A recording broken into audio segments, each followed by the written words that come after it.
चलिए जानते हैं दोस्तों कि उत्तल चतुर्भुज और अवतल चतुर्भुज क्या होते हैं। आपके सामने दो डायग्राम बने हुए हैं। एक डायग्राम ये है चार भुजाओं से घिरी हुई बंद आकृति, ये भी चार भुजाओं से घिरी हुई बंद आकृति है। दोनों ही क्या है? चतुर्भुज है। लेकिन इनमें कुछ विशेषताएं हैं। अगर आप इनमें पहले अंतर देखो, उसके बाद हम इनके नाम डिसाइड करते हैं। इन दोनों के अंदर अंतर देखें तो यहाँ पर जो कोण बन रहे हैं भाई, प्रत्येक कोण क्या बन रहे हैं? 180 डिग्री से कम बन रहे हैं। यहाँ पर तो क्या बन रहे हैं? प्रत्येक कोण क्या बन रहे हैं? 180 डिग्री से कम बन रहे हैं। 180 डिग्री से क्या बन रहे हैं? कम बन रहे हैं। अगर यहाँ पर देखें, आप अगर गौर करो तो यहाँ पर ये जो कोण बन रहा है ना, यानी एक कोण क्या बन रहा है? 180 डिग्री से ज्यादा बन रहा है। यानी एक कोण क्या बन रहा है?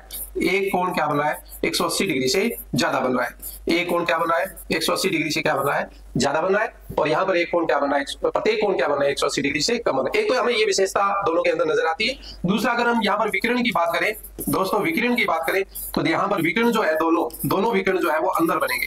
दोनों विकर्ण कहां बनेंगे? अंदर बनेंगे। देखिए सम्मुख शीर्षों को मिलाने पर क्या बनता है? विकर्ण। तो दोनों विकर्ण कहां बन रहे हैं? चतुर्भुज के अंदर बन रहे हैं। लेकिन यहां पर अगर हम बात करें तो एक तो ये अंदर बन रहा है, लेकिन एक जो कहां बन रहा है? बाहर बन रहा है।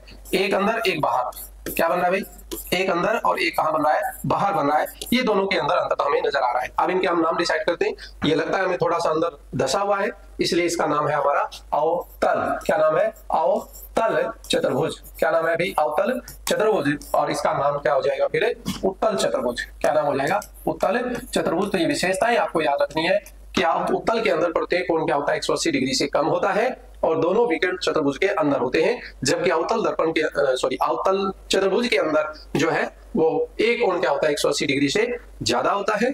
एक विकर्ण अंदर होता है और एक विकर्ण क्या होता है? चतुर्भुज के बाहर होता है।